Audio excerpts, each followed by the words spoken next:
What's up, SNA Assassinators? This is Super Ninja Austin back here with another video. And I want to apologize earlier, with the wrestling news video.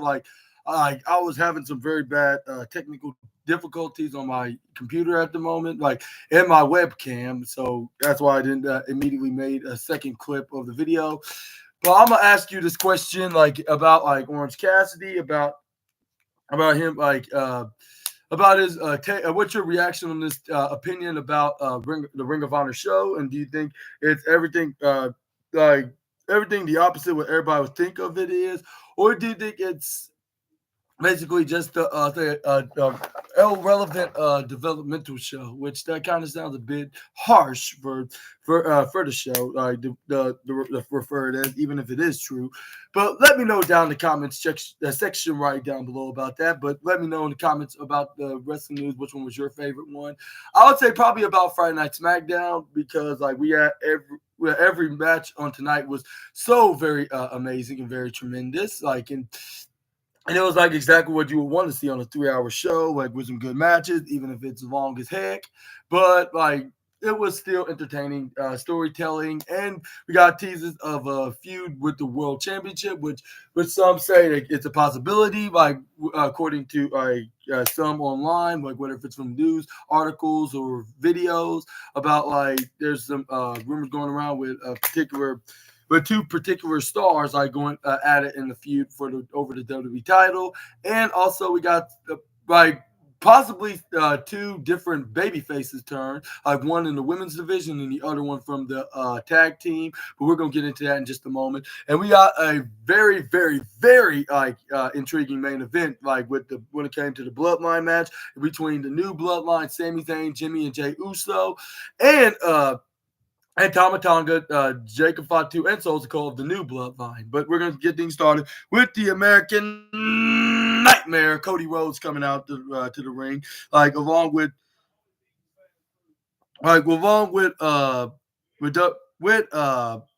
before that we saw the what they call it, the vignettes of Kevin Owens and Cody Rhodes lately, with them having beef with one another, ever since Bad Blood, and then over for the WWE Championship, Saturday night's main event, with Kevin Owens think he got screwed out of the match, all thanks to the referee, which I cannot really blame him for thinking that, because he was so close. If it wasn't for that unfortunate of the event, and Orange is not good either. But yeah, but moving on, we got Cody Rhodes coming out to the ring, and then this is where he was hello everybody in Phoenix, because that's what they were exactly were live at. And this is where and normally that I would ask you, what do you guys want to talk about? I want to talk about me and Kevin's future match for the WWE Championship, in the ladder match that I requested last week on the last SmackDown on 2024, and he's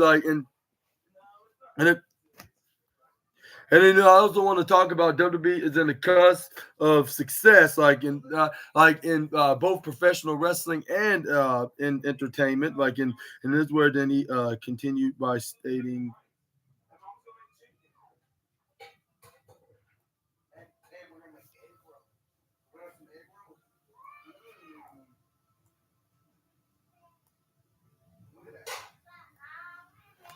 Okay, let's see.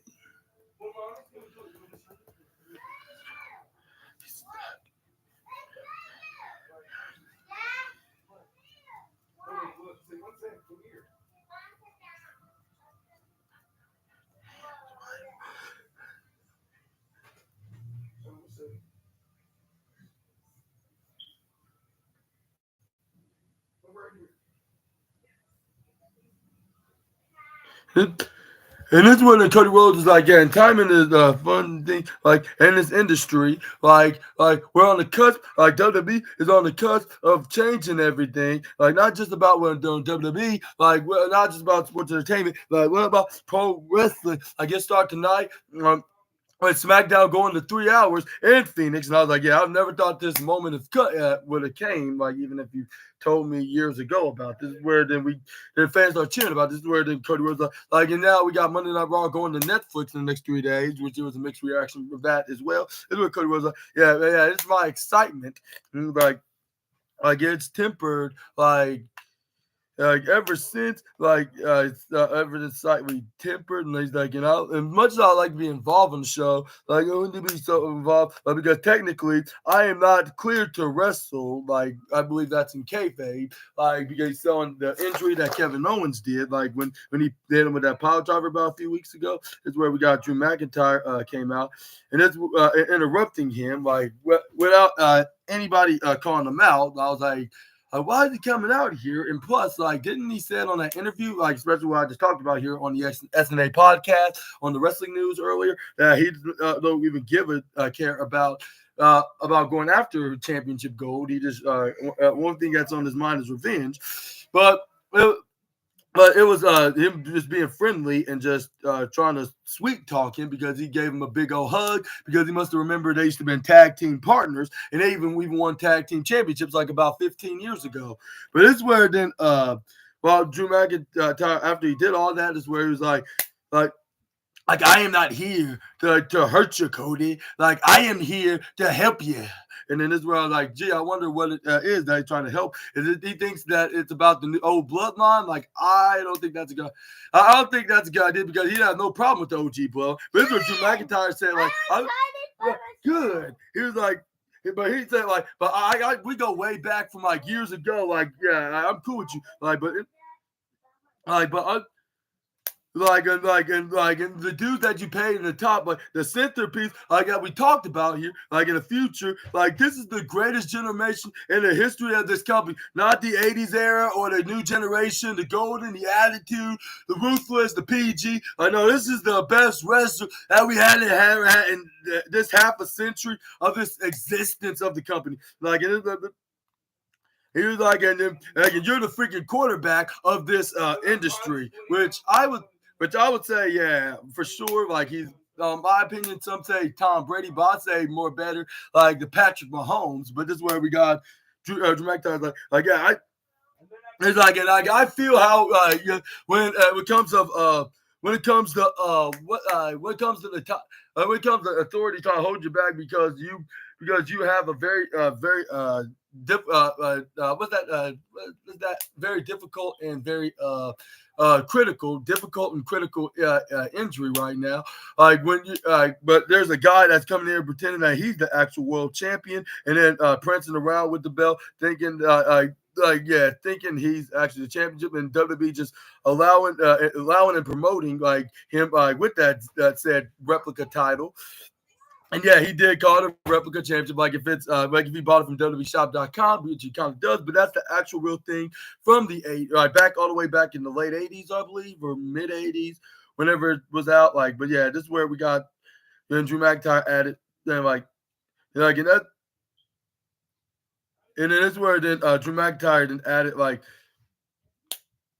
or then Cody was you're just helping me, right? Cody Rhodes said, he's you're trying to help me, right? You're not hurt me. This is what Drew McIntyre's yeah, why wouldn't I hurt you? I always tell the truth. And this is where the Drew McIntyre's he's yeah, that's true. And I believe he said in the sarcasm, he's but speaking of telling the truth, how about I tell you the truth, right? And I say, I want to say that we both,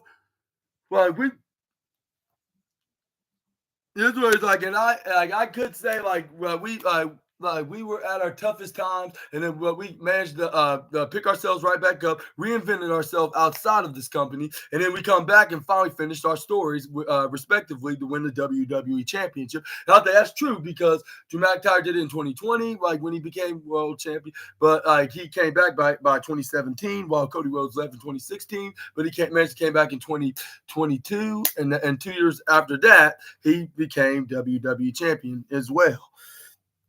But this word that Cody Rhodes then added.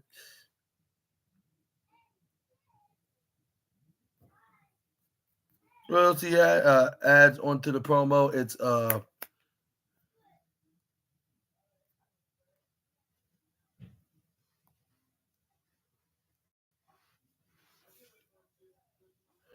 And what else he said? It was like we are kindred spirits, like right? Like am I saying this correctly in this word? Then he and this word, but this word Cody Rhodes did not was stupid. This word Cody Rhodes did not like. He's like, you have a cut like right to it, like, and then right here, right now. You want a shot at this championship? Oh, excuse me for a second.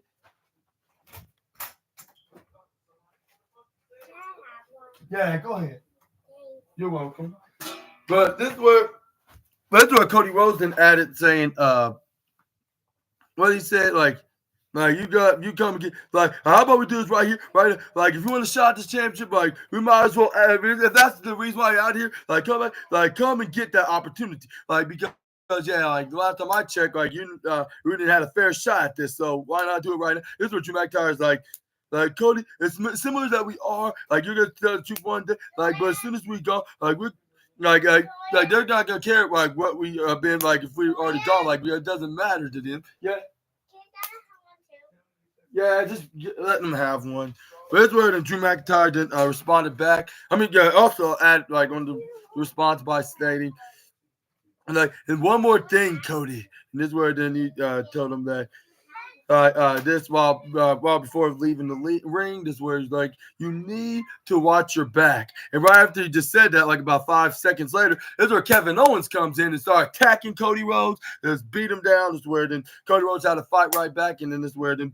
But this is where luckily the security came out, including the likes of and even the producers like Kenny Dykstra and what's his name, Sean Davari and Jamie Noble, like the referee, security, and the producers are all just broke up the fight before it got even worse. And then Kevin Owens like, I'm coming after you, and you know that I'm right, and I should be WWE champion. This is where then they start playing Cody Rhodes' music. But I want to ask you, who's gonna walk out of Indianapolis as the two versions of the WWE champion. One that's the original Winged Eagle version, and the new not custom. I mean the network Big W logo. But this is where we move on to the next slide. This is where we got Naomi and Bianca Belair being shown coming in the building because Naomi does have a shot at Nia's belt, and that's where it made they kind of, and let's say they kind of made it look like that we could see a new women's champion right here. But one thing I'm gonna give you a clue of, like let's just say, I'll have to say this without spoiling it. Let's just say that category might be true. But anyways, this is where then we got Andrade. Then got a match up next against Shinsuke Nakamura, and I have to tell you this, like this was pretty interesting. Like, and I hope there's something. Hopefully, this is not the last time these two are gonna fight. And yeah, given that they're both Triple H boys, like they definitely gonna be shown featured on SmackDown for many more weeks to come. Yeah, so I don't think there's nothing to worry about right here because there's no more old man that's somebody's father-in-law, I guess I could say. But this is where we do get the match, and yeah, and these two former NXT champions that definitely show yeah, they're also very important into the SmackDown roster as well. And like as long as they're bringing entertainment like into this show, like there's nothing to be worrying about right here. But yeah, but I'm kind of getting used to Shinsuke Nakamura's new theme song. It's kind of like a like what's that like a Japanese, like even more of a Japanese version of the theme song. Like if like it makes you get some like a Japan vibes. Like if you're in Japan, like the AEW wrestlers, or that Shai even said that. But anyways, you get the point. Like, or should I say the other wrestlers at the other company? Like if you're there with them, like when you hear this music, like it's like a samurai action pack, if that makes sense. Like the way Shinsuke's new theme song is, but yeah, but let's continue to talk about the match with Andrade. Just start off when bringing in the fight to the King of Strong Style. This is where we got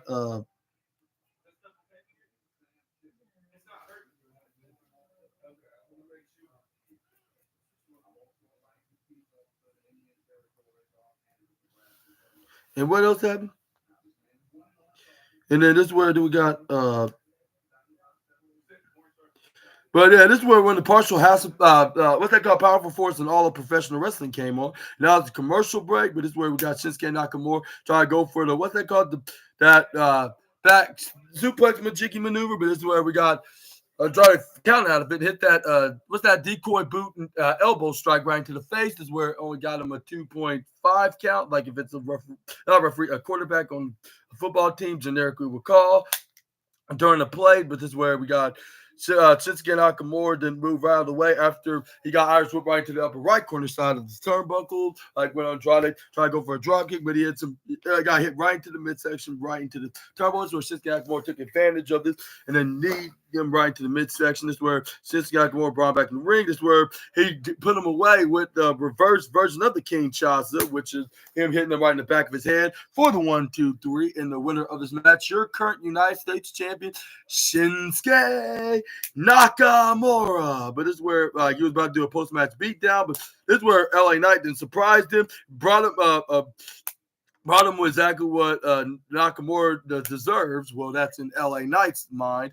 But it's where he nearly hit him with the blunt force trauma, the seal Shinsuke's face. But luckily, he went out of the ring before he got hit. But it's where LA Knight wouldn't stop chanting, yeah. And this was like, when you steal my title, Shinsuke, like ever since then, you drive not only me crazy, but everybody else is crazy. And like, and I'm gonna get that one or another, and because what goes around comes around. Like it's not the flu or the sickness or not the cold that's gonna that you have to worry about. It's the man that was about to take back what's his, and that is what's around your waist. What everybody's saying, and this is where fans are chanting his name, L.A. Knight, or should I say Los Angeles Knight? And this is where then.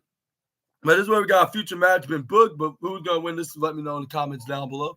But this is where we got what's his name? This is where then what's his name? The Pretty Deadly was like, why would you rat us out like and you know the old saying goes like stitches get stitches. Like, and this is where the Apollo Crews was like, oh, like don't like you're gonna play me like I'm the bad guy here. I'm the and this is where it's like it's very obvious like that DIY was the one that attacked the Street Profits because because I saw it for myself, and this is where it's like and then this is where he and this is where it's like, and you better watch it because the you better if I was you, I'll keep my eyes peeled and watch my back because you don't have the Street Profits or nor the DIY that you're gonna have to worry about. And he's like, as a matter of fact, we see them right now. And it was Legado del Fantasma that was right behind him. This is where it's what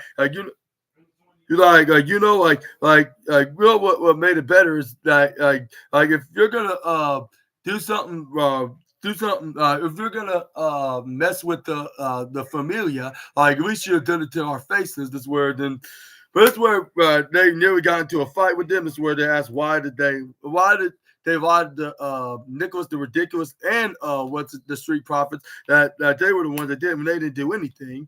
And we're gonna talk about more about them in just a moment, because this won't be the last time we will see these guys on this episode of SmackDown. But it's where the WWE start advertising Netflix, what's gonna be happening. But it's where Nicholas then came in with the security guards to break things up with the tag teams. But it's where then DIY was. This is where Nicholas was like, why did you said that it was the Legado del Fantasma when it really wasn't? And it's like, and this is where Nicholas is like, I'm gonna have to talk to you. I have to talk to you in my office. This is where before Pretty Dead was about to get in trouble. This is where DIY came in and step in and help him out, try to save. They say you're really gonna believe somebody just because they say which was Apollo Crews? I know they're telling the truth. Why would they need to lie? Apollo Crews must have been set up there to claim that we attacked the Profits when we really didn't. This is where he's and this is where then DIY was made Nicholas the Ridiculous go back to his office. This is where then They said don't listen to Nicholas. He the only person that you should be asking for those ask for a shot at the WWE Tag Team Champ is the only two people that you should is me and with Tommaso Ciampa say is me and Johnny, which is DIY, and and then and this is where then they kind of teased that they were helping them out. Like, and this is where he's like, but he's like, can you do us a favor? Like, make sure that we stay as champions, like, and leave Phoenix as a champ. I was like, gee, I wonder what they mean by that. Feeling intimidated that the Motor City Machine Guns could have a chance to winning the belts right back. But yes, sir, and ma'am, I did say it's that there was the tag team championship match because there was a rematch between DIY and the Motor City Machine Guns. Samson, come back here. Come back. But before we get into the come on. But yeah, before we get into that is where we got the women's mid card match with the assistant and bodyguard of the women's United States champion Chelsea Green. It was Piper Niven that took on Mi Chin, which she's potentially gonna take Chelsea on for the Women's United States Championship in a rematch, probably at the next Saturday night's main event, which that's going to be in January 25th, 2025, which they advertised the event, which is going to be live in San Antonio, Texas. But we got the match started with Piper Niven and Mi Chin, the spine buster. With Piper spine buster Mi Chin right into the bottom left side. That's where they managed to went right on the outside. It's where we got Mi Chin trying to go for a very impressive missile dropkick, but she gets caught with one arm by Piper and spin her around and hits like a single claw powerbomb slash what's that boss woman slam combo kind of maneuver. But it's where the powerful force in all of professional wrestling came on, and that is the commercial break. But once the advert came on, this is where we got. It's where then they were in the ring, and it was it was Piper, it was Chelsea Green that got back in the ring, because Mi Chin then did the counter out of the what's they called the cannonball. She had a cannonball of her own on the Mi Chin. That's where Mi Chin did a little funny, hilarious twerk, which I guess that's the golden trophy of Goofy Wrestling of the night. That's where she even had a name of it, which I totally forgot, but Michael Cole pointed it out. This is where then we got, Mi Chin to try to go for a cover after hitting the cannonball. That's where she only got a 2.3 count. That's where Mi Chin tried to go over the top rope, but Chelsea tried to distract the Mi Chin. This is where then she tried to go. She tried to swift her off with water off with a swift kick. This is what. The last time I saw it was in the living room. But this is where we got another distraction for Chelsea, but this is where Mi Chin got still kicked out, when Piper Niven hits what's that called? Piper driver? I believe that's what Niven calls it. But this is where we got Piper then starts stomping onto Mi Chin. This is where then we got. This is where then Piper went right up into the upper left side of the top rope. This is where she go for a splash. Mi Chin boots her right to the face, hits her with the defeat for the third straight time in a row, which she must have found in the middle of the blue mat. Which I forgot to tell you, the ring was blue, just like the color of the show and my accessories that I got on. And she got the lucky, lucky three in a row, triple whammy, I guess you could call it, for the 1, 2, 3 of eating defeat.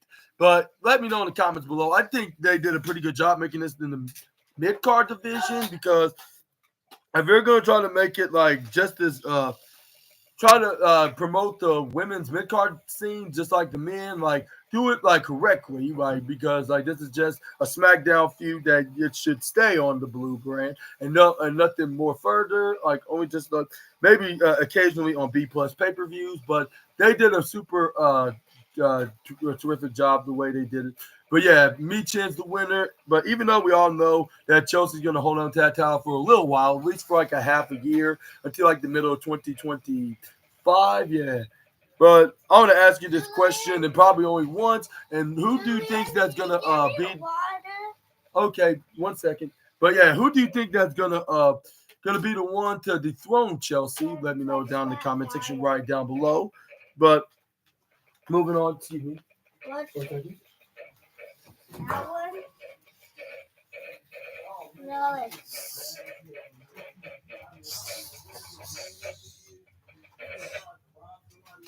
How you do that?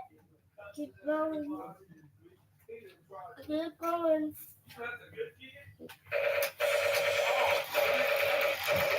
there you go. This is on TV stand. But anyways,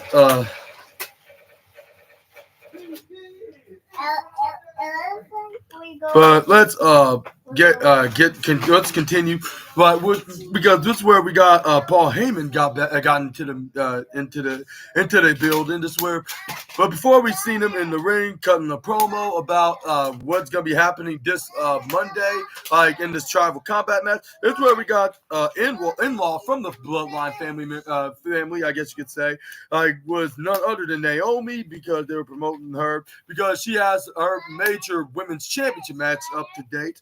And like in the last time we saw her held a women's championship was all the way back in 2017, at least in WWE, of course, because like a year and a half ago, this is where we saw her was a year and a half ago and a year ago, we seen her as the women's champion over in the company they collab with, and that's none other than TNA when she was the Knockouts champion. But this is where then she said she was reminding Nia, like, and everybody in WWE that she's Naomi and she's been doing this for years. And she was women's champion a couple times before, but she's gonna win her third reign in WWE as women's champion. But this is where we got Paul Heyman that came out like said, "Ladies and gentlemen, my name is Paul Heyman, and I'm gonna set the record straight." Like, and then this Monday, when Monday I go to Netflix, we're gonna see who's the real tribal chief. But the fans start chanting OTC right after Paul Heyman then told that to the fans, like in question. This is where part of the, like I never said this before, but like me and Roman like trained Solo Sikoa to become a future tribal chief. Like Roman and I taught Solo like how to also become the tribal chief as well. Like in Roman Reigns and I like break and compare Solo for the moment when that time comes. Like in the future, of course, like.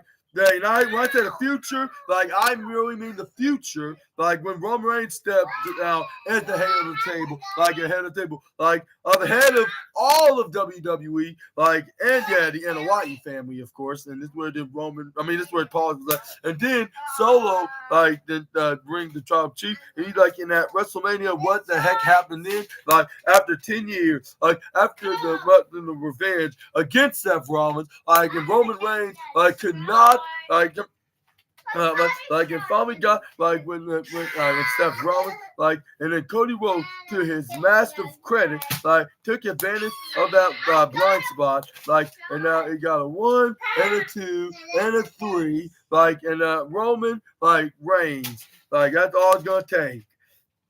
And he was like, in that, where Solo Sikoa, sees the moment, that's where Solo Sikoa, stole the Ula Fala that was around Roman Reigns' neck, or let me phrase that, it was just there in Roman's bag, that twisted of son of a biscuit iced tea chicken hotcakes, stole Roman's Ula Fala. He did not earn that. He stole it when Roman Reigns was not looking, when he lost the undisputed, and he got rid of me and Jimmy Uso, they got everybody in the original bloodline because he knew that we were not going to acknowledge him as a tribal chief. And what did he do? And what did he do when he replaced all of them? He got 2 of them. He got these filthy animals, both the Tongans, Tama and Loa, they're not even allowed to be in the lounge. And he got what's his name, Jacob Fatu, that's not even not supposed to be. That's not supposed to be outside of the United States. What he said, the prison system. like so to speak. And he's like, but this Monday, live on Netflix, it's gonna be the tribal combat in the next 3 days. Like there must be one winner, like, and then there must be a one loser as well. Like so this. And he's like, in the winner, like, of that match, will declare, like, and I will absolutely promise you, ladies and gentlemen, like, your tribal chief, like the only tribal chief, that's what OTC stands for, by the way. But yeah. Can you see me? Halfway. But anyway, this is where then Paul Heyman was like, and that man's gonna be none other than Roman Reigns. I see you now. But yeah, this is where he was about to leave, but before he did, this is where he gets immediately interrupted by the new tribal chief himself. Like this is where then Paul Heyman's like, oh boy, like this is not gonna be good. But luckily he didn't came out with Jacob Fatu and Tama Tonga. That would be a very concerning situation. Like and I was about to say, like, where the heck is the Usos and Sami Zayn at? But luckily they're gonna try to take care of him this coming later on in the night. This is where then Solo Sikoa came out. This is where it's like, oh, hey, Paul, long time don't see. Or maybe it's been a short time when the last time I saw you because you were here back in November. Like, and this is where the Solo Sikoa did lay out down his Ulafala. Well, actually, Roman's Ulafala because it actually belongs to him. And Solo just stole it just because he claims he's the new tribal chief just because Roman lost the title back last year. But this is where then, this is where then we got. This is where fans definitely start chanting for OTC when Solo came out because they think he's the true. Because Roman Reigns is the true tribal chief, which he is. But this is where we got. This is where Paul Heyman's like, and he was like I'm just like 1 second, seconds away from peeing in my pants. Is where he's like, and why? Like because the last time we did this, went face to face with each other. Like you're not even a tribal chief. Like you had me put through that table, like particular in front of my children and the whole world to see, like in Madison Square Garden, like. And if I bring it you wrong right now, I'm gonna have you're probably gonna have Tama Tonga and Jacob Fatu out there, and then you're gonna probably do the same thing what you did like about half a year ago in Phoenix, Arizona. Calm down. But anyways, it's where we got. Get something in your hair. Okay, get it out. This is where fans start chanting "Yeet." Like, there we go. But this is where fans start chanting "Yeet." We just watched that. Yeah. I know, but anyway, this is where we got but this is where then fans start chanting "Yeet" like if Jey Uso was in the room, but unfortunately he wasn't in the room yet. This is where then fans started continue to chant OTC, especially when This is where then when Solo Sikoa started speaking, started telling the Phoenix crowd to acknowledge him, but he slowly did so, like if he's Roman Reigns. But this is where then. This is where the fans are saying, like, no, like, we don't acknowledge nobody except for our OTC, which that's the original tribal chief, by the way. But this is where then so it's goes like, well, first of all, Paul, don't you owe CM Punk a favor for helping your other client out? And then this is where it is like. And then, and speaking of favors, let me owe you a favor, Paul. And this is where Paul look at him, question like a favor. And this is where so it's going and I need somebody to hold the Ulafala and me and Roman's tribal combat match. Like I need somebody that's trustworthy. I need somebody that's that loves like the family of the bloodline. And this is where fans are chanting what? Like if Kurt Angle was in the room, but luckily he wasn't because he would have had his night ruined. But this is where we got he's like, I want somebody that will never ever disrespect the Ulafala, even if he had the chance to.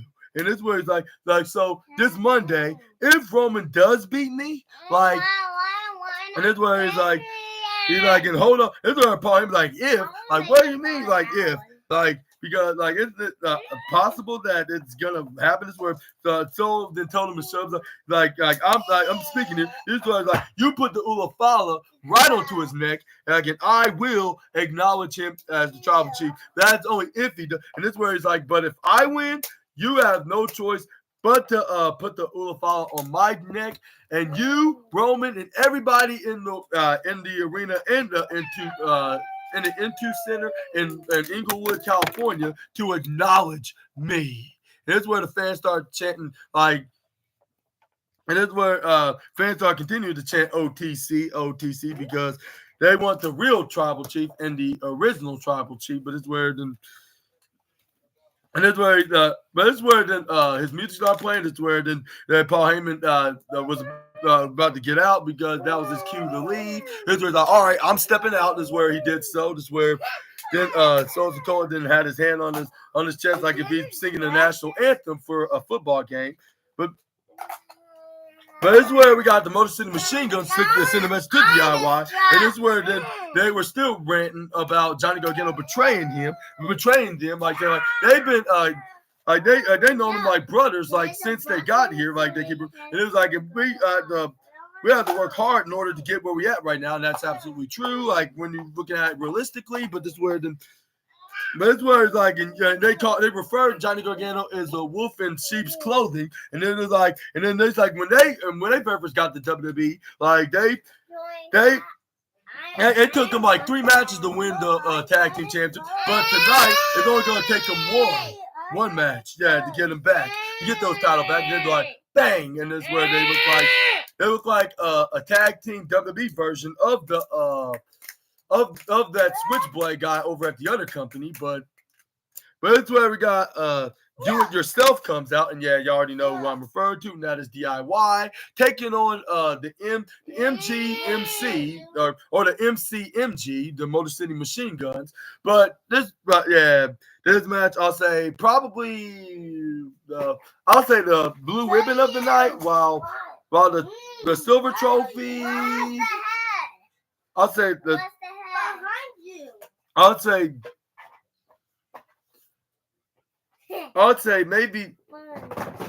I'll say the silver trophy goes to Andrade. I mean, that silver trophy actually goes to it's Andrade and Shinsuke Nakamura. Bronze trophy, I'll say maybe Michin and Piper Niven. Which we need Michin to get the win because in order to get some momentum, like even though we all know that Chelsea's probably going to retain whenever that match happens, which is probably likely going to be at Saturday night's main event. But moving on, we got the rematch for the WWE Tag Team Championships up next. It was Chris Sabin and Alex Shelley, like of the Motor City Machine Guns, taking on Johnny Gargano and Tommaso Ciampa. Because the last time they fought, it was when Johnny Gargano did a cheap shot to win to start things off with Chris Sabin and Tommaso Ciampa. This is where he goes for a wrist lock. This is where he then bend it forward. This is where Chris Sabin's like, let go. I'm struggling. This is where then he rolls right forward. This is where he goes rolling right to the right side after going to the left side. He finally got himself right back up, go for a wrist lock of his own. This is where then he go for an arm drag right on the Tommaso Ciampa. Send him right to his side. When Tommaso Ciampa got back up, he gets sent right to the Sabin side in the upper right, left side and diagonal. This is where then we got Chris Sabin to try to pick up Tommaso Ciampa. But Tommaso jaw breaks Chris. This is where he tried to splash him when Sabin went right to the bottom left side. This is where he tried to attack him, but this is where he dodged out of the way smartly. Tags in his partner, Alex Shelley. This is where then they go for a double clothesline right onto Tommaso Ciampa. This is where Johnny Gargano tried to attack. They dodged out of the way. He did a double clothesline onto him as well, while Chris Sabin hits up for an elbow strike. Alex Shelley goes for a super kick onto him, or thrust kick, whatever you want to call it. This is where we got Alex Shelley going for a wrist lock right onto Tommaso. This is where they go for a double. This is where they go for a wrist lock, double wrist lock, and this is where they with that straight jacket him by tying his arms together to him. This is where they double Irish whipped him right to the top corner side, hit a double elbow strike right into the face onto the black-hearted Ciampa. This is where then we got Chris Sabin throws Tommaso right to the left side, trying to clothesline, but this is where, Tommaso Ciampa ducks out of the way. It's where then Chris Sabin ducks out of his clothesline him out of the ring. Johnny Gargano must have been tagged in because he came in and tried to clothesline him out, but it's where he gets thrown right to the left side. It's where Alex Shelley then was hanging on to the middle rope, while Chris Sabin runs to the right side to the left side, hits a double tag team suicide dive right onto the current tag team champions. It's where then everybody was cheering for Chris Sabin for doing that. That's where we got into the partial powerful force of all of professional wrestling, and that is the picture-in-picture commercial break. Sort of like it kind of have wheels in the bottom, but it's controlled with a remote control, like wherever that is. It came with a remote control, like you play with. What does it look like? It looks like it's the same color as this, and it's a small like a control, like a remote control for like a car. But it's like playing video games, but live and with the toy with the other monster. But anyways, that's where we got Chris Sabin then start bringing some offense onto and went right on top onto Johnny Gargano till Johnny Gargano countered. And then this is where they started tag teaming with Tommaso Ciampa by double teaming Sabin so they can tire him out and beat him down like until he cannot try to tag out to Alex. But that ends up happening though. Like despite him getting double teamed by Johnny and Tommaso, this is where he finally gets the hot tag to Alex Shelley. This is where Alex Shelley to start making a comeback, and then he ends up trying to go for a pin, but Johnny Gargano kicks out at a 2.7. This is where Tommaso Ciampa tried to come in. He boots him in the face. This is where Johnny Gargano attacks him. This is where he ends up getting flipped though right into the outside with his partner. But Alex Shelley and Chris Sabin coming in and hit a double baseball sliding kick and a double crossbody. This is where I believe they did insult to injuries. Like, but there was but they did that like a clap, like a round of applause. Except they did the hand to the bag. But this is where they're like, we got this in the bag. This is where we got. Chris Sabin was in the ring with Johnny because he got tagged in by Alex again. This is where we got Chris tagging Alex. This is where it looked like they were just mere seconds away from winning the. This is where then we got.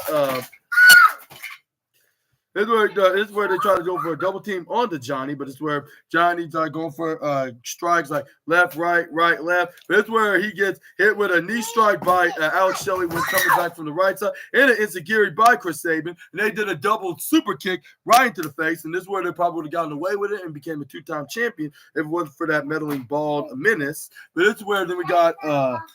And hopefully I didn't offend my boy Simon for saying that, but this is where we got Chris Sabin and Tommaso to start going on an elbow war, like it's hitting each other with elbows, with everybody cheering for Chris, while the others were, the other half was, this is where the fans started cheering for Chris and everybody was booing Tommaso. This is where Tommaso tried to hit left and right, but this is where he get blocked by Shelley. But this is where he came back and slapped him across the face. But this is where we got Alex Shelley slapped him back and a discus slap. This is where Johnny Gargano came in for save, super kick both Alex Shelley and Chris Sabin, and everybody was down until we got Alex Shelley, then eventually gets right back up. But this is where Johnny Gargano tags in Tommaso Ciampa. He just completely started wiping some slaps right across the chest of Alex Shelley, which he probably got himself into the 50 list of Gunther's indie list because he already fought him before, and then plus he has other things to worry about. Okay, only for now, but. Why am I doing that? Okay, chill out. I got one of these, but it's little. For real? Yeah, it's little. It's a center one, and my sister's got a.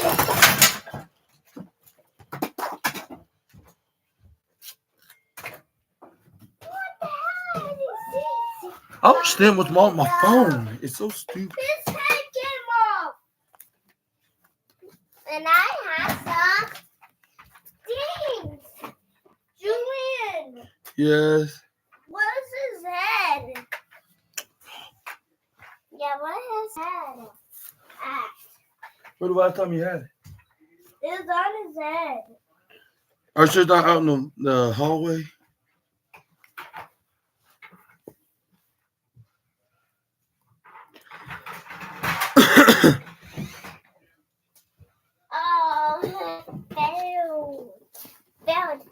Failed. But what else happened? It was Failed.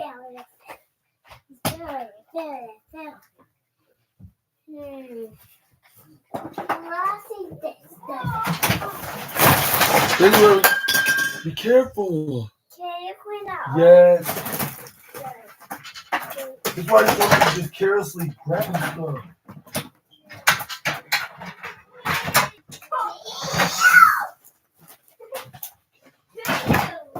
You clean it up now. Yeah.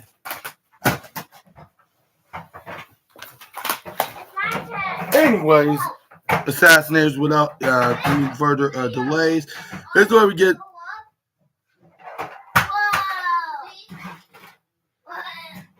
This is where we got outside interferences were pretty deadly, and then the Garden Delphin Tasman was this attack with we came in and end the match by DQ. This is where then everything was starting to turn into a cluster with everybody like with everything breaking loose, like hell break loose, and I believe this is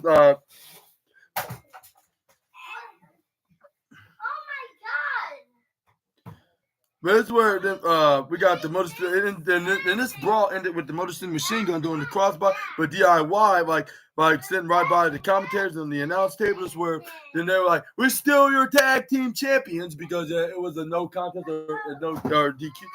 But this is where we got Nia Jackson backstage asking Candice LeRae while getting ready for a women's championship match, where the hell is Tiffany Stratton at? And I was not expecting this was going to be happening, but I'm going to tell you all this when that match comes up next. This is where then Candice LeRae was like, I don't know, like, I haven't seen her at all today either. She's probably upset what he said about last week about they're basically saying she's useless, but she is a bit sensitive, but it don't matter because like I'm here because I'm a new right hand woman. Is where the Nia Jackson's like this where the like this is where Nia Jackson's like as long as I retain my title tonight, like we can go after those tag team titles again. But he's like all I need you to do is do your part and stay out of my way and make sure that I do walk out of here as the women's champion. And I'm like, yeah, good luck with that. But we're gonna. But I was not expecting what was going to be happening like later on. Like I thought it was just just the ruse and the tease. But let's move on to the next slide. Is where we got. But we're going to move on and talk about this is where the Carmelo Hayes then ran into Sami Zayn. There he was backstage with his this is where it's like we run it back. Like I guess no problem. Like I can take care of the job again. This is where then the Usos then was right behind him. This is where it's like, oh, you have a problem, my brother here. This is what Sami Zayn's like, nope. Like no, like he don't have a problem. Like you like that. And like he's just like saying like he just want to outwork me. Like yeah, like you just telling me like you're gonna outwork me in a friendly way. Like come on, just tell me. This is where Carmelo Hayes don't want to say anything, or he's gonna get he was afraid of getting double super kicked by his honorary brothers. But this is where then he decided to leave. This is where then Jimmy Uso jokingly told Sami Zayn to comb his hair before they begin. This was like, come on, here. Like, what that mean? This is where the Jimmy Uso, Jimmy and Jay ran into Kevin Owens, but where Kevin Owens did a shoulder bump with the Winged Eagle World Championship around this. This is where Jimmy Uso is like, Jay Uso is like, you need to. This is where it's like, you need to watch where you're going, Us. And this is where Kevin Owens is like, you need to watch your back. And I was like, like, yeah, he's about to turn into his own version of Drew McIntyre. I'm afraid that's probably going to be happening sooner rather than later. But let me know down in the comment section right down below. Like, you think we're going to be seeing the Usos taking on Kevin Owens, maybe more specifically Jey Uso? That'll be the exact, or like, can we see that down the line? Or let me know in the comments about that down below. But this is where they showed what happened earlier. Like, when Kevin Owens attacked him. I know Nicholas the Ridiculous Aldis was like, yeah, you told me that you want a ladder match. Like, are you sure that you're 100% that you want it before Cody Rhodes was about to leave the building? This is where then Nick was like, first things first, like, I want to ask you okay? And this is where Cody Rhodes was like, yeah, I'm okay. And this is where then, and this is where it's like the chick, he's like, and this is where he's like, it is like, and you leave me no choice. Like, if something happens to you, like It won't look good in our like. Think about your future. Look about the company's future, Cody. Like, since you're doing. Like, and since you're not doing that, you're not taking safety precautions. I'm doing it. This is where Cody Rhodes is like, yeah, I respect your decision about the future of the company and my future. Like you're actually a good boss, Nicholas. Like, you're the boss. Like, I am the champ. Like this is the most important thing in WWE history. Like, because you have a right to put me on the shelf. Like, like you put me on right. Like every weekend, like you sit here at the picture, take take people's take kids, take fans and kids as autographs, and take pictures, give them autographs and take pictures. What am I meant to say? He's like, and this was like, and tell Kevin wherever he's out there, like, he has my attention and he's welcome. Like, and he's like, and this was like, and then at the end of WrestleMania, I did say that when my story ends, like the whole new ones are gonna begin. He's like, and he's like, and then I already dropped Kevin Owens on site for once, like, and I'll do it again, the next time around, which that's gonna be on less than a month from now, because that's gonna be in the beginning of February. That's where we got Naomi coming out. I'm not saying, man. But yeah, this is where we got Naomi came out because she had her match against what's her name? Nia Jax. And let me tell you, like, it's probably gonna be too much to give, but I would give the Platinum Trophy of Best Match of the Night. Yeah, the Platinum right up there on the tippity top. And you're going to see exactly why, because, like, about the outcome. Like, but we're going to get things started with the in-laws going at it yet again, probably for like the 7,500 time, I guess you could say. But let's get.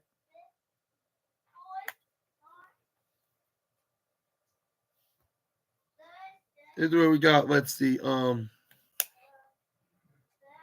Nia Jackson started tossing Naomi around, like, yeah, that's getting the first offense in, but this is where once you try to splash her, Naomi smartly kicked her right in the gut to buy her some time to get back, to make a comeback and get into the offense. But that ends up being an Irish whip right into the back and the bottom right side, and the counter yet again.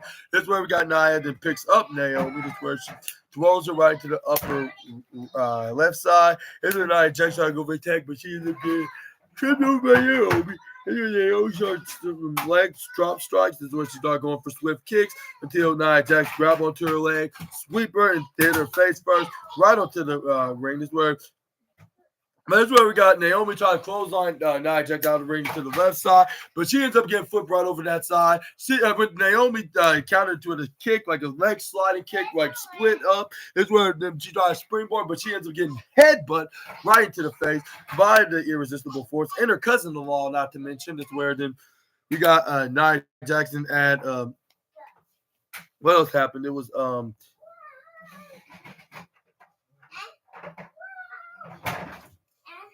and what else happened? It was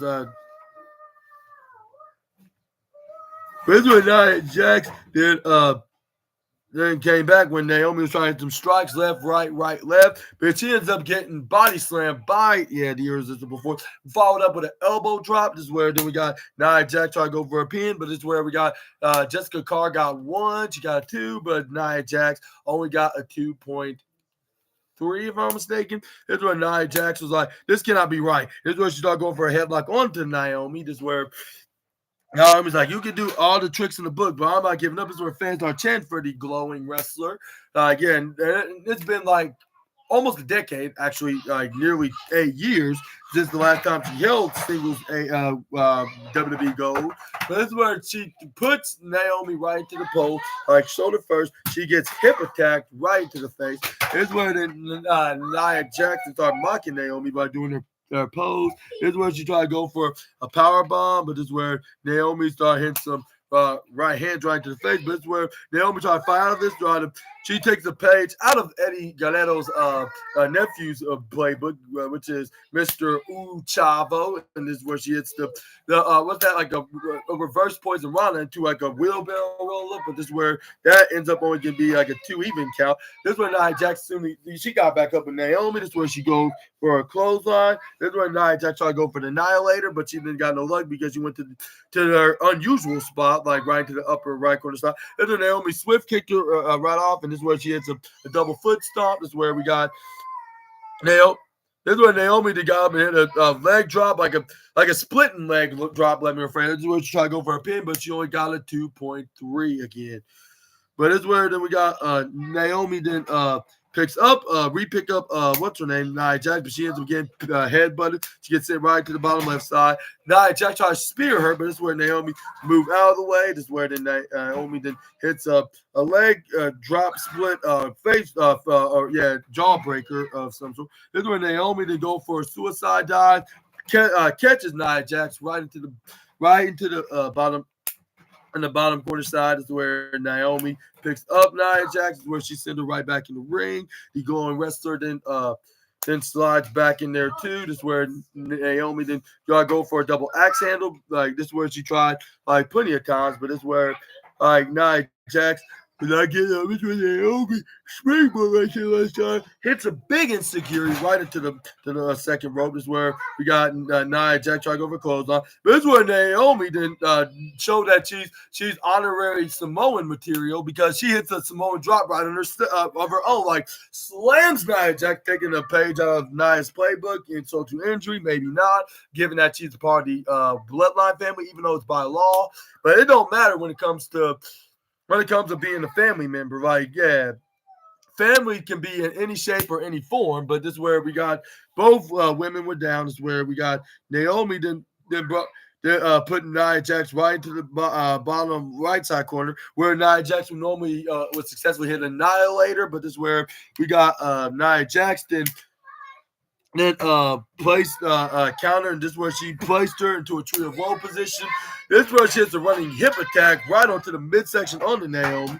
This is where Naomi then laid out hard. This is where then we got Nia Jax pick her right off. This is where she was about to go for a middle rope maneuver right to the bottom right corner side. Nia Jax did her pose. Like, who wants to see me hits a devastating leg drop. This is where once she tried to go for the pin, this is where Naomi kicks out of it at 2.7, if I'm mistaken. Right, this is where Candice Sway's like, how's that possible? This is where then we got Nia Jax start beating the brakes off of her back. This is where she tried to send her right to the bottom left side. This is where we got Nia Jax with double cursed because she didn't manage to hit the Annihilator, even though it was not in her usual spot. Yeah, yes, okay, but you can't interrupt me while I'm trying to do my podcast. But make it quick. I see you. Yeah, that's pretty impressive. Be extra careful, though. Yeah, that was so fun. That was very fun. Okay, now if y'all excuse me, I have finished doing the podcast. Okay, for a minute. Should you look all of them cracked? All of them cracked? Except this one and that one. Mommy, But that's what I was saying, Assassinators, is where then we got Naomi, then let's try to go for Annihilator. I thought Nia Jax was going for an Annihilator, but Naomi then he countered and hit her with I believe a sunset flip maneuver. This is where then, but she still kicked out at 2.8. This is where then we got Nia Jax then was right at the corner. This is where then she tried to do some kind of move right onto the hardest part of the ring, with that being the apron. This is where Naomi then managed to pull off a springboard, with that, it looks like we have some winners. this is where we got Naomi that hits the, what's that called? The slingshot pile driver maneuver, but that didn't end up happening. Given the 3, I believe it was like another 2.7 or 8. I'm trying to remember correctly. But But this is where then we got Where's where we got Nia Jackson threw Naomi right into the upper right corner side. Where's where Naomi kicks you right in the face, where she went right up in the middle rope. Hits a blockbuster neck breaker around the top rope. Naomi then put her whole body weight onto Nia Jax to put her away, but still she couldn't kick out at 2 point. She couldn't put her away fully for 3, like at 2.3. Okay, I see. I'm gonna be right there. Excuse me for a moment. This is why y'all gotta be careful. This is why it wasn't a good idea.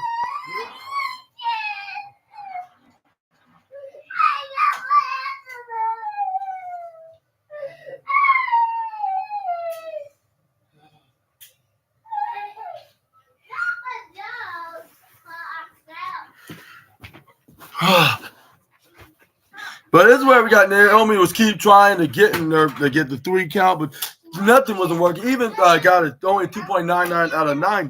This is where Naomi then got a little desperate. This is where then she goes for a triangle head head sleeper choke. This is where Candice LeRae tried to distract her, saying like she couldn't be doing that. This is where we got Bianca Belair then stop Candice LeRae, trips her over, hits her face first right to the hardest part of the ring, which is the ring apron. This is where we got what's her name? This is where Bianca Belair sent her right to Simba Steel Steps. This is where Nia Jackson the belly tackles her. This is where then we got Nia Jackson managed to put her away. This is where we got Nia then managed to get back in the ring. This is where she was about to hit the Annihilator onto no, it was a middle rope splash, a leg drop. But this is where Naomi got back on her feet, hit a kick right into her ear. This is where Naomi then and started trying to this is where she tried to go for an avalanche maneuver by hitting a couple of slugs right into the face onto Nia Jax. But this is where she gets clobbered when they what's that like a well, I don't know, like a double body slam, which I'm not sure who body slammed who. But this is where we got Tiffany Stratton got a referee. This is where she was like, this is where the referee's like, are you sure you want to cash it? And she was like, let me think. Like, should I? And this is where then she's like, you know what? I want to cash it in. This is where I thought this was all just a trick because she threw the referee right into the top area. This is where she made her fellow heels believe that. With Candice LeRae distracting the referee yet again. But this time it was foolproof, and we must have saw Nia Jax got a 3-leaf, a third time as a charm 3-leaf clover because this one then she. Like right after Tiffany Stratton whacked Naomi in the face with the Money in the Bank briefcase, that's where the Nia Jax laid her Annihilator onto Naomi, and it was also the second reason because it was on her best spot to hit the Annihilator. It's where we saw it celebrated for probably for like a good, I'll say, minute or two. That's where Bianca Belair then was trying to check on her partner. And this is where we saw Tiffany Stratton pointed out, like, are you going to finish the job? And this is where Nia Jax was like, as a matter of fact, I'm going to do it right now. That's where she was about to hit the Annihilator right onto Bianca Belair, just like how she did to Naomi. But this is where Tiffany Stratton whacked her in the back with the Money in the Big briefcase. Candice LeRae was like, what was that for? This is where she didn't listen her. She threw her shoulder first right into the middle of the what they call the ring post. Bianca Belair got back up, hits a KOD right onto what's her name to Nia Jax. This is where Tiffany Stratton grabs onto Bianca, throws her right behind the announce table. This is where Tiffany Stratton's like, briefcase, Nia, like briefcase, Nia. This is where she's like, I'm gonna cash in this, and this is where she must have said a non-PG word because they muted it out what she said, like which is a sugar honey. I'm assuming she said she's gonna cash this sugar honey iced tea in. This is where Tiffany Stratton hit the prettiest moonsault when the referee made it official, like the cashing in when what's her name, Lillian Garcia announced that she cashed in her briefcase, and you will not believe what happened next. Like once she hit the moonsault, she became the new WWE Women's Champion with the 1, 2, 3, and your new WWE Women's Champion, and to start out the 2025 year in the first SmackDown of the year of the first episode. Like, and her name is Tiffany Stratton. to start a new reign with the championships, leaning forward of the year of this year. This is where she was holding on to the "I'm the new WWE Women's Champion." Everybody was going crazy, and I was like, I thought this was probably going to happen. I thought this was just another tease, and then we're probably not going to be seeing her actually cashing in until like the I'll say like the Raw after. I mean, I'm not the Raw. What I'm talking about, right at WrestleMania, like so you can have much more of a longest reigning defending briefcase. But I think the WWE creative team think that was very irrelevant, and they probably said like, you know what, like no one's not gonna expect this, so this is gonna be a shocking moment to pull this off, which they shocked everybody when she actually cashed in the Money in the Bank contract. And that's where we got pyro going off, like because like that was because we have a new champion, so yeah, that was a good reason why they did that. But it's where Nia Jax is very disappointed, and some just tells me we will be seeing a feud between these two, like in the start of 2025, like on the road to the Royal Rumble, I guess you could say, on the road to WrestleMania as well. But they're gonna start the first match encounter, like with both women, like gonna be battling it out, like like at the Royal Rumble match. I mean, not match, the pay per view, I should say. While Cody Rhodes take on Kevin Owens for the men's WWE Championship.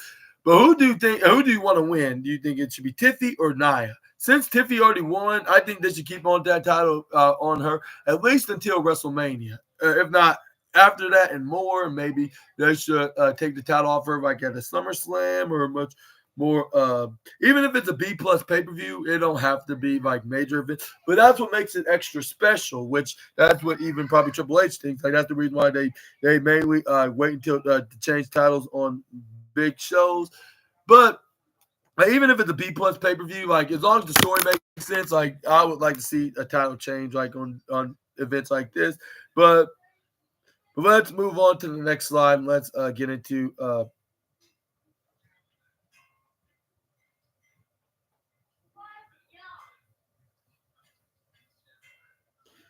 this one got a hype video with Solo and Roman Reigns, with Roman explaining like for the last 5 years, like he had to leave his family, and then and and he was leading into success in this path, but that was all taken away, like not only because he lost the WWE Championship, but also to those family members that think that they're in control as the leader of the bloodline. And yet we already know who you're referring to, the man that stole his red Ulafala, and that was Solo Sikoa.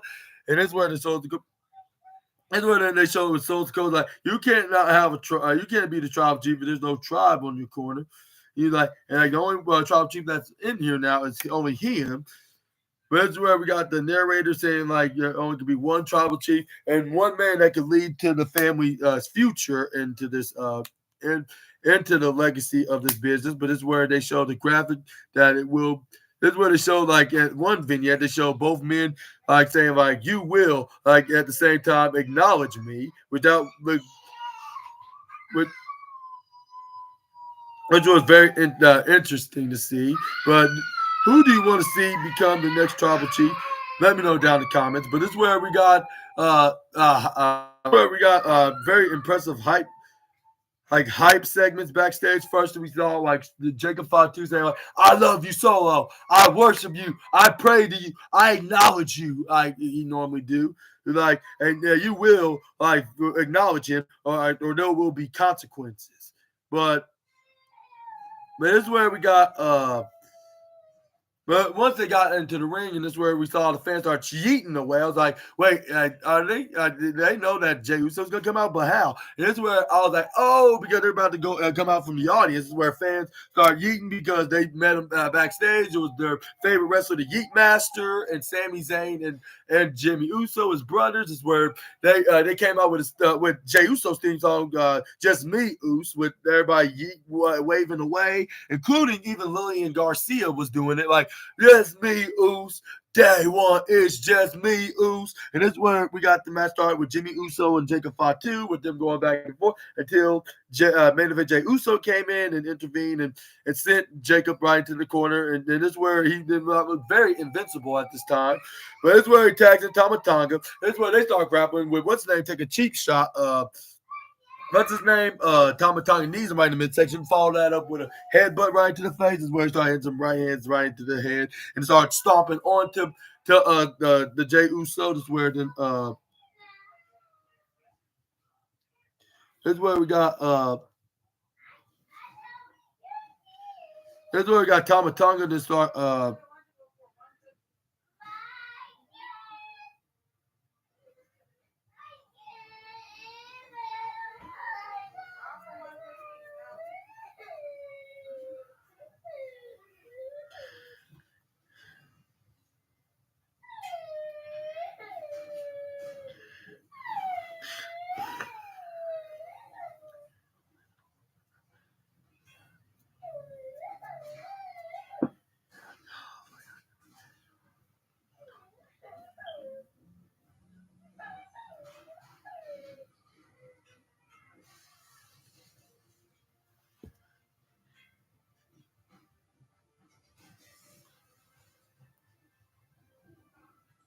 this is where we got Tama Tonga starts stomping away right onto Jey Uso. This is where he then started mocking the fans right on the right side. This is where Tama Tonga then came out. Then then went back and then Irish went to the diagonal corner to Jay. This is where Jay then what's that called?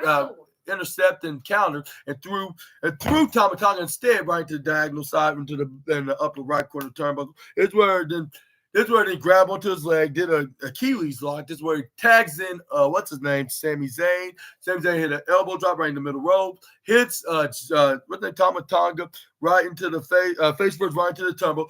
He goes to the middle rope, hits an elbow / clothesline drop. When fans start chanting Sammy Uso, and yes sir, and ma'am, he is a Uso because he's the honorary Us. That's where he tags in brother Jimmy. This is where he goes for a wrist lock. Jimmy Uso kicks him right in the gut. This is where then we got Jey Uso dips him, Tama Tonga right on the left side to the right side. That's where he tried to go for a clothesline. Jimmy Uso duck came from the right side. That's where the referee wasn't looking because they were too distracted with both Jey Uso and Tama Tonga. That's where he couldn't know. And this is where we got what's that Solo Sikoa and found the right time, the hot shot, one of his big brothers, Jimmy Uso. That's where he got him right to the corner on the right side. After doing that, this is where we got This is where we saw Tama Tonga tags in Solo Sikoa. This is where fans start chanting OTC because they do not like this guy. Well, at least in kayfabe, that is. This is where fans start chanting like, boo! Like, we want Roman, like we want the OTC, not the WTC, like which stands for wannabe tribal chief, by the way.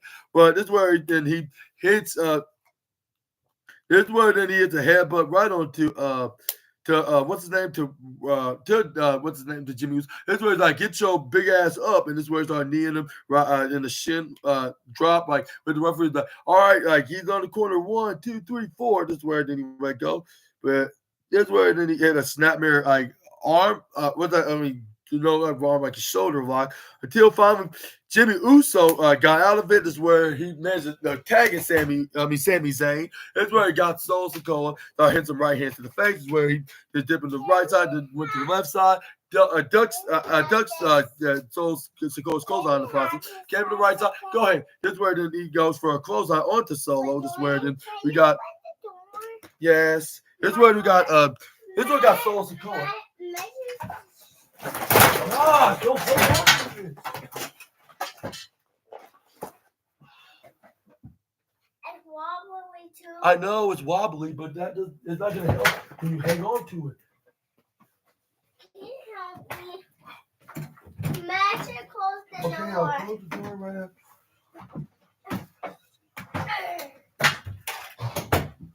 But this is where we got a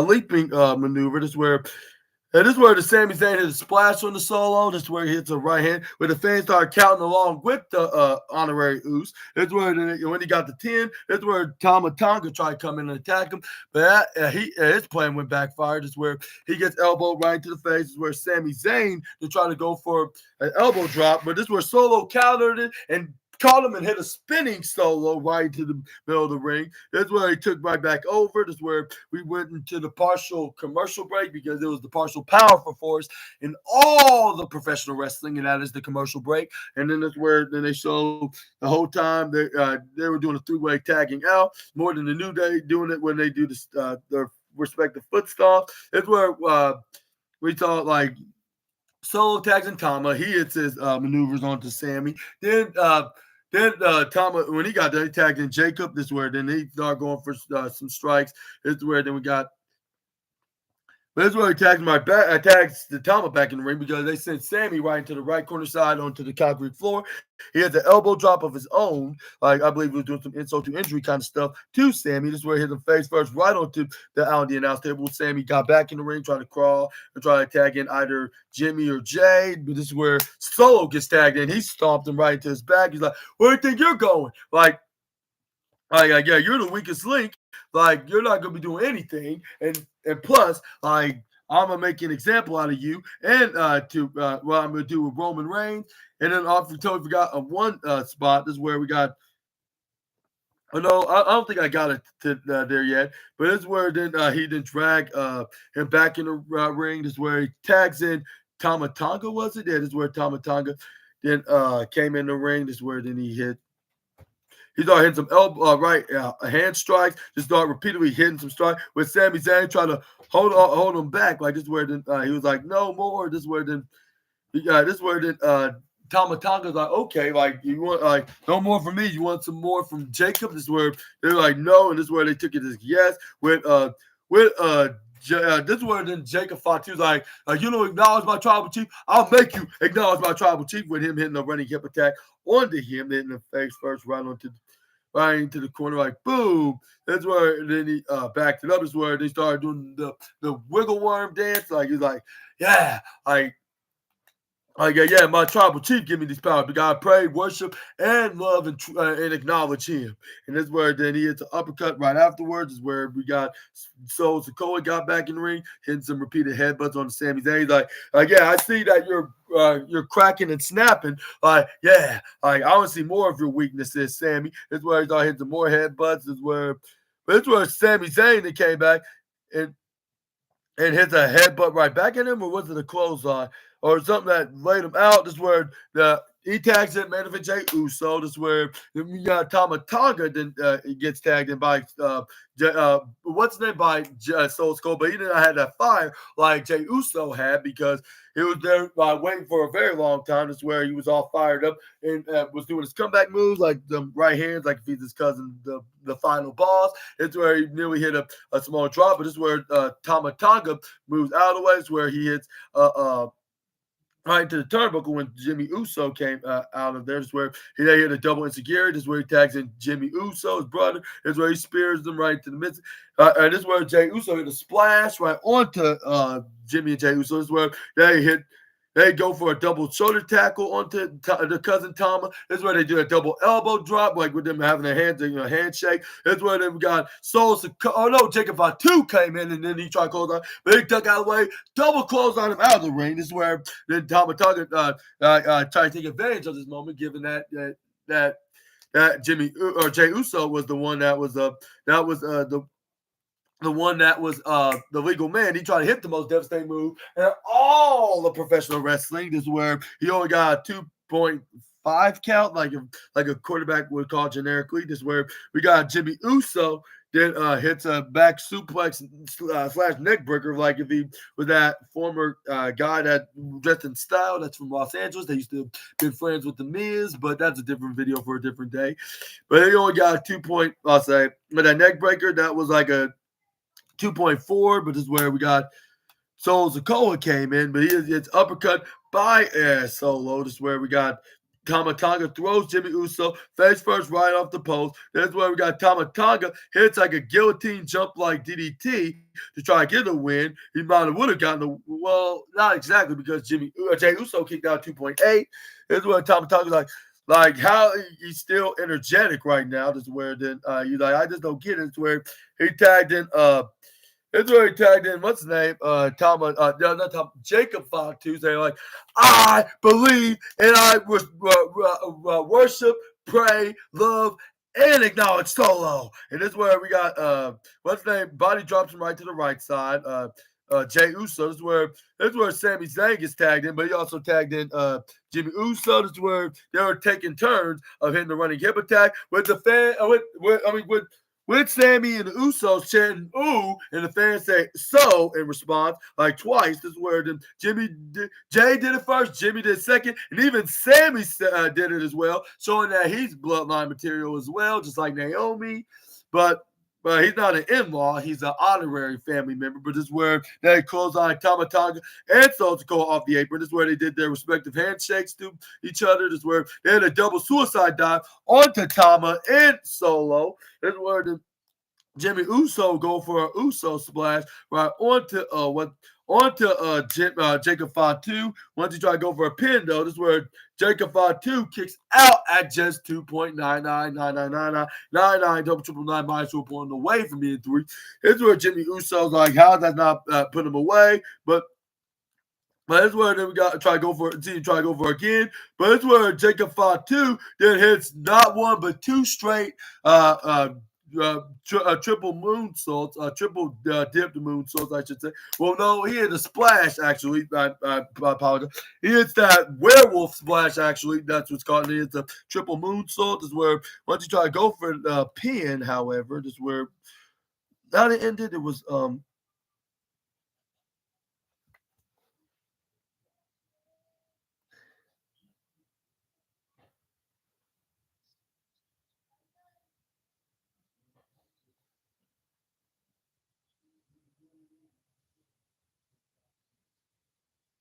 this is where he tried to go for a pin. This is where he got 1, he got 2, and he probably would have gotten away with a 3 if it wasn't for that meddling, bearded honorary brother of the Usos, and that was Sami Zayn that came to save the day. But this is where then Jacob Fatu took care of him and sent him right to the left side.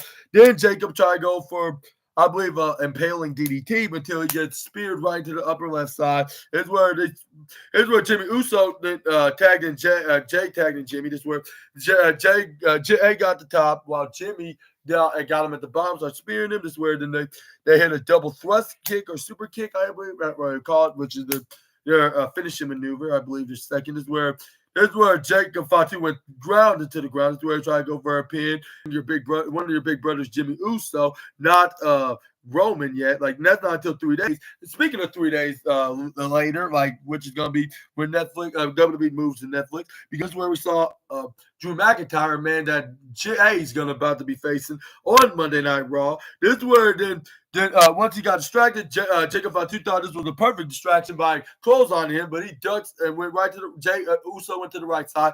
He tried to go for a clothesline again, or back clothesline. This is where Jimmy Uso also took that. He hit a perfect suicide dive on the Drew McIntyre right in the corner. This is where he tried to go for a splash on the Jacob Fatu. No one was on. This is where he went back to the right side. But this time, what's his name was more prepared this time. It was Jacob Fatu when he hit a pop-up Samoan drop. For me once, shame on you. For me twice, shame on me. But he was not fooled, and he never will be again. This is where then Jacob Fatu tried to go for a cover, but this is where Jay Uso kicked out at 2.7.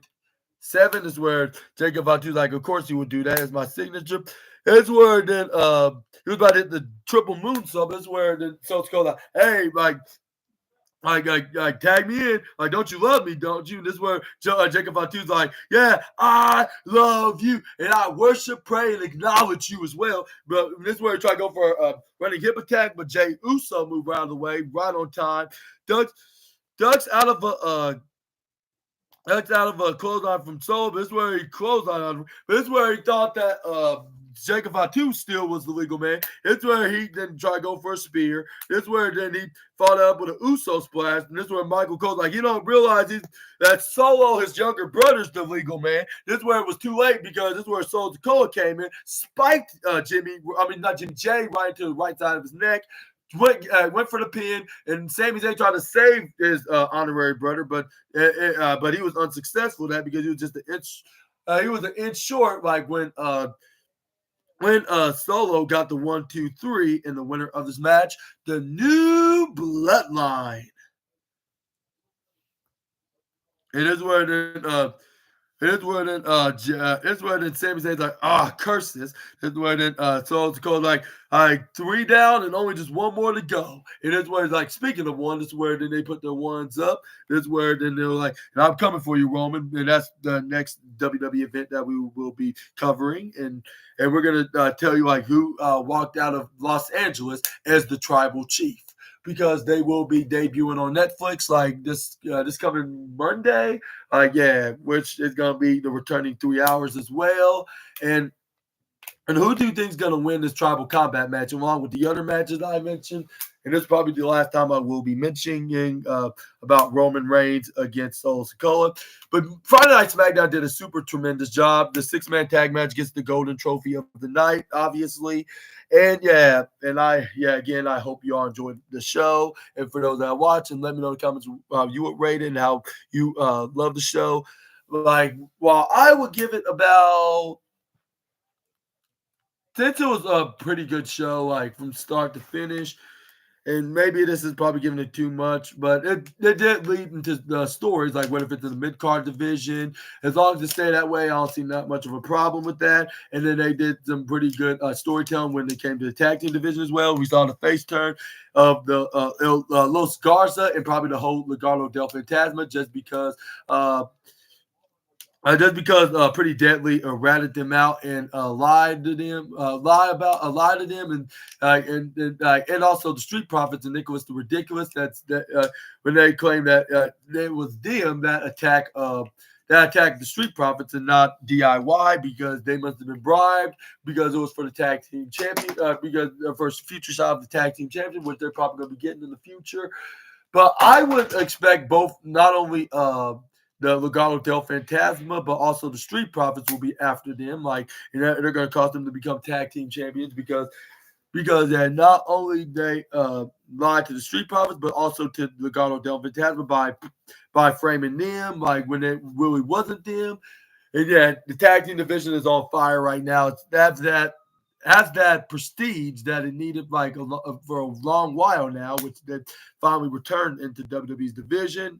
Maybe it's because the old management is no longer there. Because if it was when the previous owner was there, like, we would be seeing the tag team division getting buried. Like, we would be seeing Pretty Deadly being squashed by Braun Strowman, and it would probably see DIY wouldn't even be the tag team champ. We probably would have kept it on Tama Tonga, and between him and Tangaloa or Jacob Fatu, will be holding on to those titles without any direction whatsoever. And also, we would be seeing the Street Profits also would be in lackluster matches with someone like Los Garza, like would it be like a toilet break match rather than something that you would see, something that should be that would belong in the main event division, which we cannot see in the main event because we have some very interesting stories to tell, like with the bloodline stuff and Kevin Owens and Cody Rhodes. But we also got the shocking moment of Tiffany Stratton, which I probably think this was probably the reason why I'm going to give it this rating. Like, which also gave the match, even though this was post match of Naomi versus